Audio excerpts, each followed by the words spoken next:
Ed eccolo qua il parco di Molentargius, buono assolutamente per i runner amatoriali.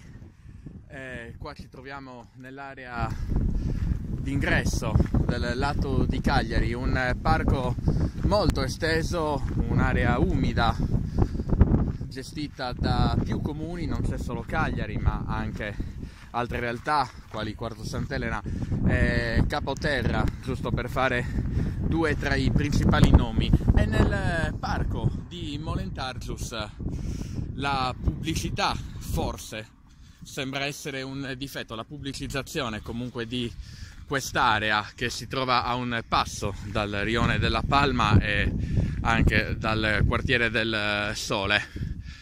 Questa è la situazione a novembre del 2017, un parco che almeno a livello di nome lo è, ma a livello di fatto sembra un po' abbandonato.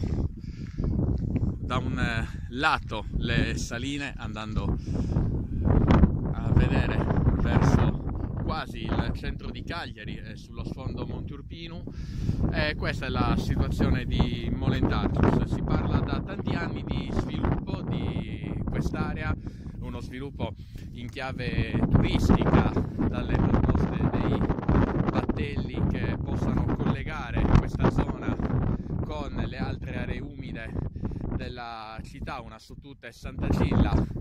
C'è l'ok da parte dei vari comuni insieme alla regione, una task force però che non è ancora partita, o se è partita non è stata totalmente completata e portata a compimento.